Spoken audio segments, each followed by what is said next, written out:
siapa Mas?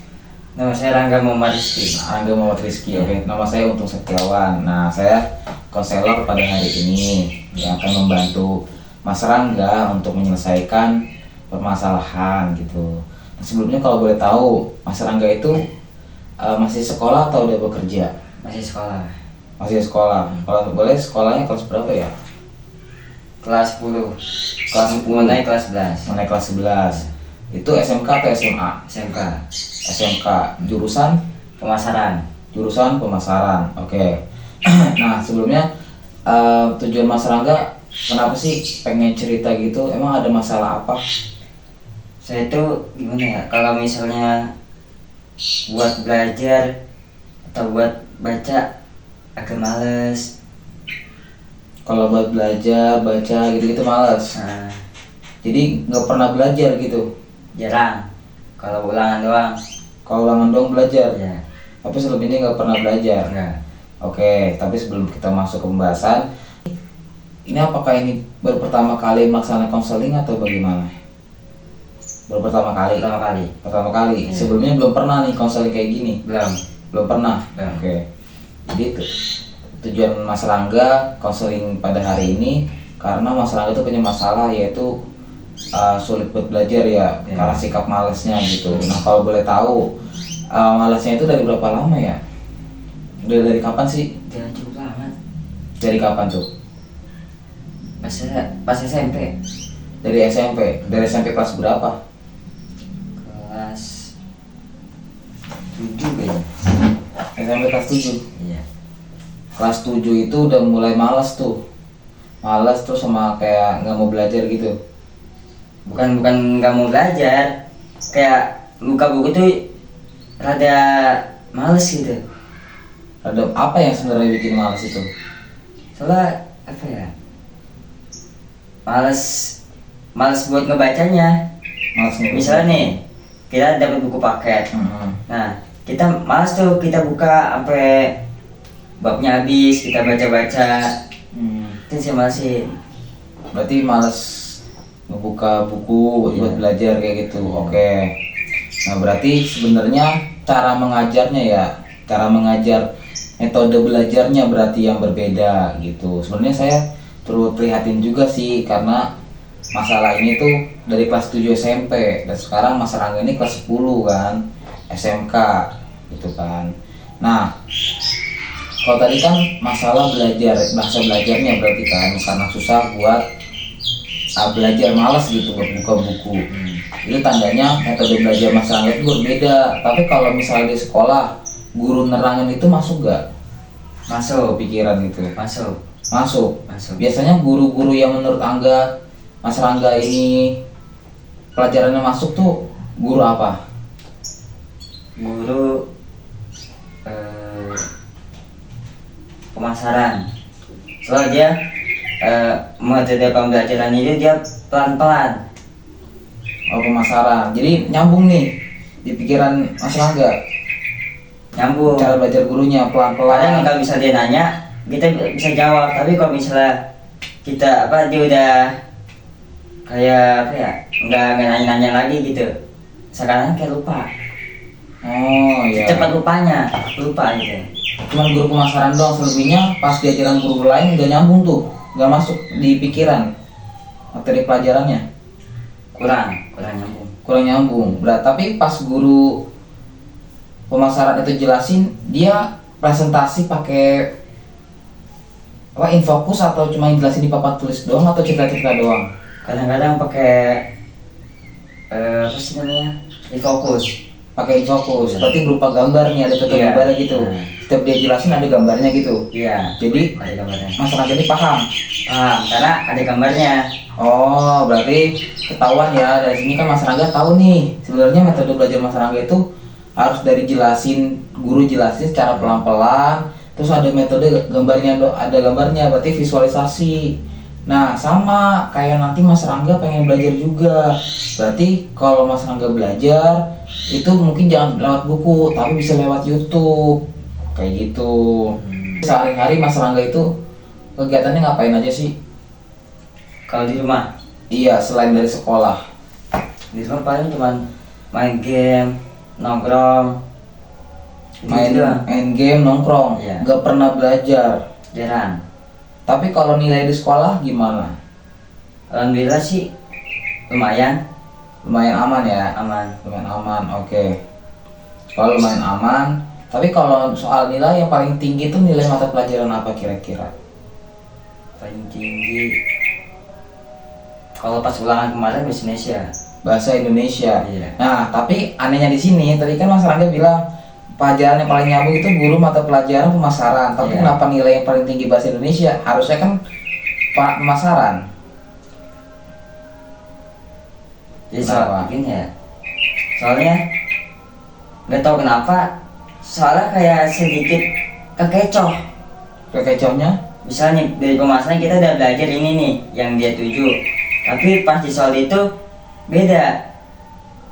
Bukan tentang itu. Yang jadi yang dipelajarin di kelas itu A, tapi pas di ujian B gitu. Jadi nggak masuk gitu pas ujian.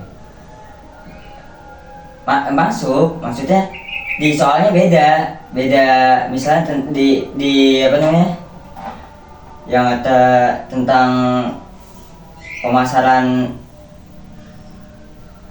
genopoli apa ya genopoli gitu-gitu, tapi pas di situ kadang ada kadang enggak.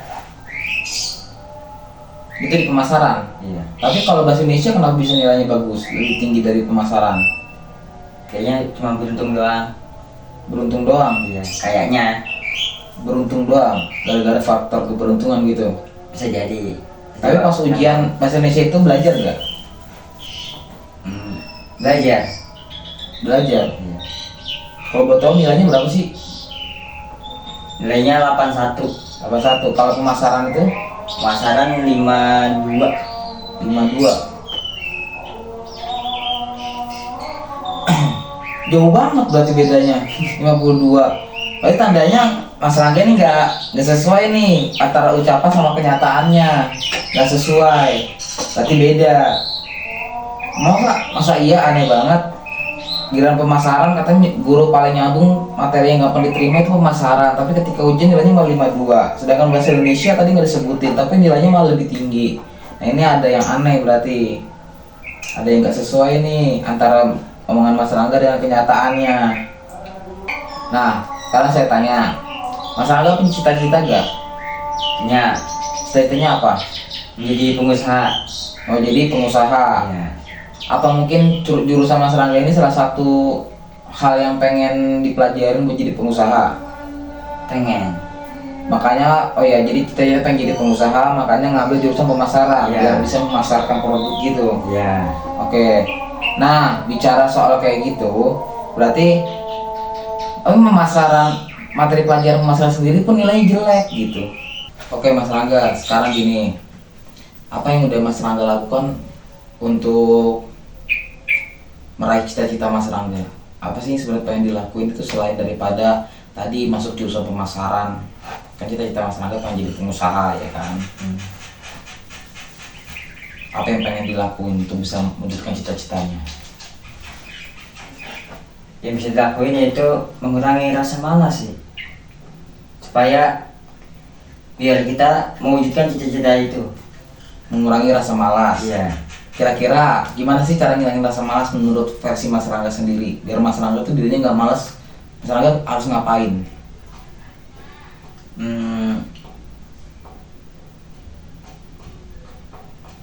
Tanya. Kurang tahu juga saya. Oh, kurang tahu. Iya. Berarti buat mengurangi rasa malas itu Mas Rangga belum tahu nih gimana caranya ya. Belum tahu. Oke, tadi kita balik lagi ke pembahasan sebelumnya di awal. Tadi Mas Rangga pas saya tanya kesibukannya ngapain selain sekolah, Mas Rangga bilang kesibukan di rumah main game, gitu kan? Setiap aja main game, nongkrong, udah main game sama nongkrong. Nah, sebenarnya main game dan nongkrong inilah penyebab Mas Rangga tuh jadi malas. Udah gitu, tadi juga Mas Rangga bilang kalau Mas Rangga itu malas buat belajar, buka buku gitu. Yeah. Buku harusnya malas. Kenapa? Karena dua hal ini. Gara-gara nongkrong sama gara-gara main game. Nah, nongkrong sama main game ini harus Mas Rangga kurangin. buat ngilangin rasa malas Mas Rangga kayak gitu. Saya punya sedikit cerita nih. Saya tuh sebenarnya orang yang nggak suka tuh dengan game, karena saya berpikir kalau misalnya saya kecanduan sama game, nah itu akan membuat dampak buruk buat diri saya, yaitu salah satunya apa? Sikap malas tadi. Sama saya juga pernah menyelesaikan masalah juga, permasalahan pun sama, sikap malas, nilainya jelek segala macam. Ternyata menjawabnya apa? Gara-gara kecanduan game tuh. Dia jadi sering bolos. Nah kalau Mas Rangga, untungnya Mas Rangga sering bolos gak? Enggak. Nah untungnya Mas Rangga nggak sering bolos nih, tapi cuma malas kan. Nah malesnya itu Mas Rangga harus Mas Rangga ubah. Mas Rangga mau sukses, mau sukses kan? Pasti. Mau mewujudkan cita-citanya. Nah berarti kalau mau mewujudkan cita-citanya harus mengurangi apa? Mengurangi nongkrong sama main game. Oke, mengurangi nongkrong dan main game. Di sini paham ya? Paham. Mas Rangga sebenarnya tahu apa sih inti masalahnya Mas Rangga, kenapa Mas Rangga males? Gara-gara nongkrong dan main game. Berarti Mas Rangga harus merubah itu semua kan? Iya. Nah, dimulai dari sekarang caranya. Kurang-kurangin main gamenya, kurang-kurangin nongkrongnya. Nongkrong boleh, main game boleh, nggak ada yang ngelarang. Tapi orang tua Mas Rangga ngelarang nggak main game? Ngelarangnya kayak gimana? Main boleh. Terus belajar juga jangan keseringan main. Dia ngelarang kayak gitu. Main boleh tapi jangan terlalu keseringan. Tapi Misalnya hari sekolah saya main. Nah itu ada batas waktunya. Misalnya sampai jam setengah 10 batasnya. sampai setengah 10. Iya. Tapi apakah Mas Rangga melakukan? Enggak. Enggak kan? Nah, berarti yang Mas Rangga lakukan salah gak kira-kira? Salah. Salah kan? Berarti kalau salah harus dirubah, ya kan? Berarti rubahnya dari sekarang. Kalau Mas Rangga mau sukses, ya Mas Rangga harus rajin belajar, ya kan? Iya. Tadi rasa malesnya kenapa? Rasa malesnya gara-gara Main games, nongkrong. main game dan nongkrong. Iya. Orang tua Mas Rangga udah bilang, udah sering ngasih pesan nih, Iya. jangan sering main game sama nongkrong, ya kan? Iya. Nah pesan itulah mulai nanti selesai dari sini harus Mas Rangga lakuin. Kalau Mas Rangga bener-bener pengen jadi orang sukses. Saya pernah dapat kata-kata gini Mas Rangga. Ada beberapa poin orang yang menghambat dia sukses. Yang pertama gara-gara sikap malas atau sering menunda-nunda. Orang kalau males, suka nunda-nunda, itu nggak bakal jadi orang sukses. Coba kita lihat contohnya Raffi Ahmad. Kenapa dia bisa sukses? Kenapa? Belum tahu. Karena dia bisa rajin sukses? karena dia rajin bekerja. Rajin bekerja, terus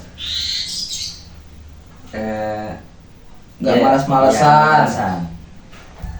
Itu jam tidur dia aja pasti kurang. Tuh, saya kasih contoh Raffi Ahmad, orang yang udah kaya tapi masih tetap kaya sampai sekarang tuh, masih tetap bekerja terus meskipun dia punya banyak usaha di mana-mana. Apalagi Mas Rangga kita pengen jadi pengusaha kan? Iya. Raffi Ahmad pengusaha, anak ikutin lah sama kayak Raffi Ahmad. Malasnya diubah, gamenya dikurangin, nongkrongnya dikurangin, perbanyak belajar. Oke, gitu kan? Ada yang mau disampaikan lagi gak? Tapi saya kayak belajar itu kayak kurang suka. Bukan kurang suka, nggak suka belajar. Nggak suka belajar. Iya. Gimana caranya biar Mas Rangga tuh jadi suka? Emang udah dasar nggak suka ya, susah. Sekarang Buat belajar tuh jadi malas gara-gara itu nggak suka belajar. Orang itu kayak sukanya ke beraktivitas. Buat belajar tuh susah. pokoknya beraktivitas, kalau belajar susah. Sekarang saya tanya sama Mas Rangga. Mas Rangga kalau misalnya main game, suka nggak main game? Suka. Apa yang membuat Mas Rangga suka sama game? Soalnya game seru, terus itu bisa mabar sama temen kan. Nah, sebenarnya sama Mas Rangga. Metode belajar itu juga sama. Kalau Mas Rangga pengen belajar, pengen nyambung kayak gitu, boleh teman sama Mas Rangga bisa ajak teman-teman buat belajar bareng, diskusi bareng. Kita diskusi yuk. Kita belajar tentang ini nih. Tadi saya nggak nyambung sama materi ini. Sama. Berarti juga kayak gitu. Berarti cara yang harus diubah Mas Rangga sama kayak Mas Rangga menyukai game. Syaratnya apa? Disukain dulu belajarnya. Mas Rangga suka sama game, tertarik. Karena apa? Kan dasar suka. Ini kan bilang nggak suka kan? Ya. Sukain dulu, cintailah dulu. Itu Mas Rangga baru bisa ngejalaninnya. Tadi apa? Tapi kalau misalnya kayak main game kan kita beramai-ramai. Terus kalau bisa belajar, sedangkan teman-teman saya juga pada nggak suka belajar, sukanya main. Oke, berarti faktor lingkungan juga berpengaruh di sini dari terhadap sikap malas Mas Rangga. Pertama tadi Mas Rangga malas belajar gara-gara nongkrong, gara-gara main game, gitu kan, gara-gara nggak dengerin orang tua. Yang terakhir ini gara-gara faktor lingkungan, teman-teman yang nggak suka belajar. Nah, 4 faktor ini berarti Mas Rangga dari masalah Mas Rangga punya 4 faktor nih. Seringnya nongkrong, seringnya main game, nggak dengerin nasihat orang tua, terus lingkungan yang nggak mendukung. Jadi gini, Mas Rangga mau keluar gak dari masalah itu? Mau. Mas Rangga pengen sukses gak? Pengen. Pengen ngeraih cita-citanya gak? Pengen. Pengen bahagiain orang tuanya gak? Pengen. Nah sekarang Mas Rangga udah tahu nih 4 masalahnya nih. Yeah. Oh ternyata yang membuat saya males, pertama nongkrong, kedua main game, ketiga nggak dengerin nasihat orang tua, keempat lingkungan, teman-teman Mas Rangga yang malas juga. Kira-kira kalau Mas Rangga masih malas, Mas Rangga masih sering main game, Mas Rangga masih sering gak dengerin nasihat orang tua, Mas Rangga sering berteman dengan orang-orang yang malas, Mas Rangga bakal sukses gak? Enggak. Enggak kan? Enggak. Nah itu dia, kalau Mas Rangga mau sukses, ya udah hindari 4 hal ini. Cari teman-teman yang pengen belajar bareng, pengen sukses juga. Mas Rangga punya banyak teman, saya yakin Mas Rangga punya banyak teman. Tapi Mas Rangga harus bisa filter teman-temannya. Cari teman-teman yang bisa jadi berkembang, yang pemikirannya maju ke depan. Supaya kita, ayo kita belajar yuk, ayo kita belajar. Jangan cari teman-teman yang cuma mau main game doang, yang cuma mau nongkrong-nongkrong doang, yang malas-malasan doang. Rata-rata teman saya kayak gitu semua. Oke, rata-rata kayak gitu semua. Ya udah hindari, jauhin. Berani gak kira-kira kalau kayak gitu? Jauhin gimana maksudnya? Ya udah, nggak usah terlalu dekat lagi, nggak usah terlalu berteman dekat. Jadi sewajarnya aja. Contoh kayak saya pribadi, saya cerita sedikit. Biar pemikiran Mas Rangga terbuka. Teman-teman saya sama kayak Mas Rangga.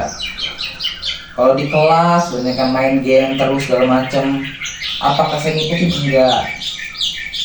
Karena saya mikir saya punya masa depan. Kalau saya ngikutin mereka, saya tahu nih teman-teman saya gara-gara keseringan main game, dia jadi males, nggak merhatiin guru. Terus ketika saya kuliah, teman-teman saya bekerja, apa yang saya lihat sama mereka? Ada yang jadi tukang parut kelapa, ada yang kerja yang lontang-lantung, ada yang masih nganggur. Orang-orang yang saya temuin di lapangan tuh kayak gitu. Oh ini orangnya Badung nih, dia sering nongkrong mulu tiap hari kerjaannya. Akhirnya pas saya lihat ketemu jadi apa? Gak jadi apa-apa. Ketika ketemu saya tahu dia. Tapi saya nggak negor. Tapi giliran dia ngeliat saya, dia buang muka. Kenapa? Karena malu. Malu.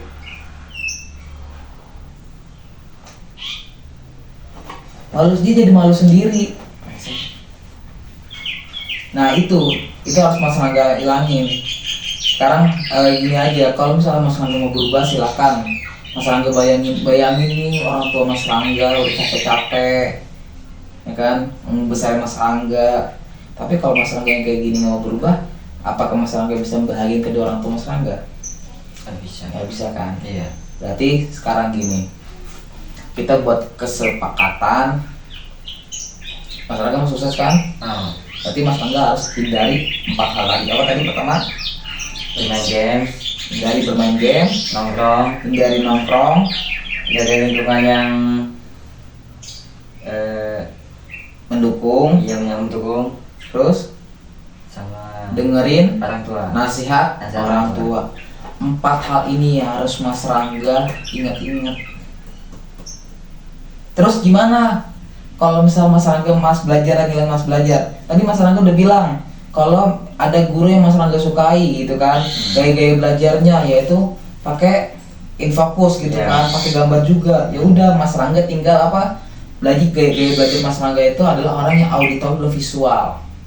Artinya orang yang mendengarkan sama orang yang dikasih contoh gambar, ya kan? Iya. Baru nyambung kan? Iya. Kalau dari tulisan doang nggak nyambung kan? Enggak. Nah, itu yang harus Mas Rangga terapin. Metode belajar Mas Rangga juga harus dirubah.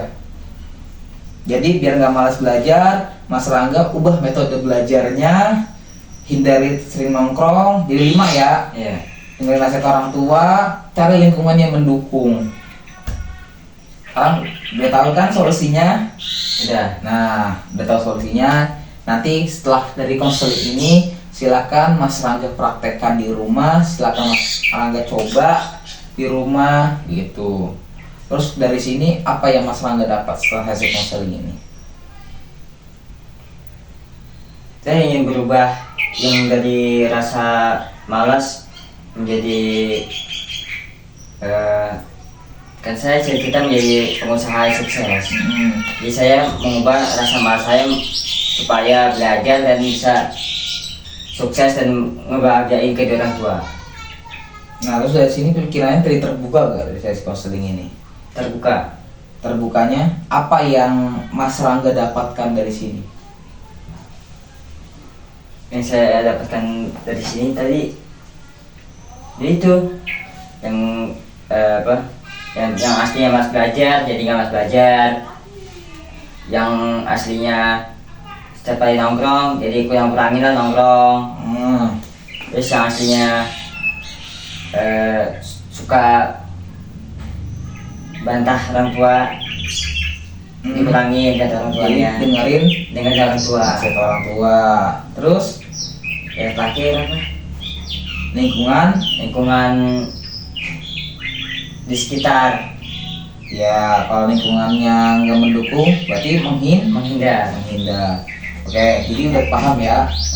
Semoga seaman dari sesi konseling ini Mas Rangga bisa menerapkan di kehidupan Mas Rangga sehari-hari. Semoga cita-cita Mas Rangga bisa terwujud. Amin. Sekarang Mas Rangga pemahamannya udah paham nih apa yang harus dilakukan. Mas Rangga udah kelas 10 kelas 11, artinya Mas Rangga udah menuju orang masa-masa remaja menuju dewasa gitu. Udah punya KTP kan? Udah.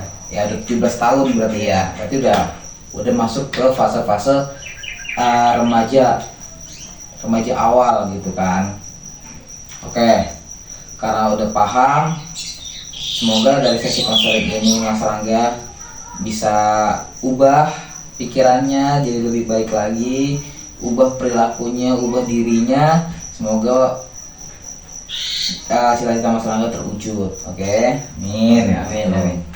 Ini Mas Rangga, saya rasa sesi konseling ini sudah selesai dan jangan pernah takut lagi kalau misalnya mau cerita-cerita apapun. Dan saya juga mau kasih tahu, karena Mas Rangga ini dari kelas 7 sampai kelas 10 masih rasa malas gitu kan, Mas Rangga juga bisa kok datang ke guru BK di sekolah buat ceritain punya masalah, boleh diceritain. Jangan pernah takut sama guru BK. Guru BK itu teman, sama kayak Mas Rangga dengan saya. Jadi teman cerita, dan jangan pernah takut kalau masalahnya diumbar, karena guru BK itu kita menjaga rahasia. Mas Rangga cerita, kita jaga rahasianya, kita jaga. Jadi jangan pernah takut kayak gitu ya. Kalau ada masalah lagi, silakan datengin aja guru BK-nya, bilang aja, temuin ibu, saya mau cerita, saya punya masalah A. Tapi ibu jangan bilang-bilang segala macam ya. Nanti insya Allah guru BK di sekolah Mas Rangga juga bakal kasih solusi yang sama gitu. Oke? Ya, terima kasih Mas Rangga konselingnya ya. Semoga bermanfaat. Ya. Itulah pelaksanaan praktik konseling individu yang telah saya lakukan dengan Mas Rangga. Jadi Mas Rangga ini merupakan siswa kelas 10 yang saat ini naik kelas 11 SMK dengan jurusan pemasaran. Jadi dia tuh memiliki sikap malas buat belajar dan dia pengen ubah nih sikap malasnya ini supaya dia bisa mewujudkan cita-citanya. Nah, pesan saya buat teman-teman, kalau ingin jadi orang sukses, kalau ingin jadi orang hebat, jangan pernah malas untuk belajar. Dan kalau punya masalah, silakan cerita ke guru BK-nya. Barangkali guru BK-nya itu bisa memberikan solusi dari masalah teman-teman. Dan jangan pernah takut. Guru BK akan merahasiakan setiap cerita atau permasalahan yang diceritakan kepada guru BK tersebut. Oke? Sampai sini, saya Untung Setiawan, kurang lebihnya mohon maaf. Wabillahi taufiq wal hidayah. Assalamualaikum warahmatullahi wabarakatuh.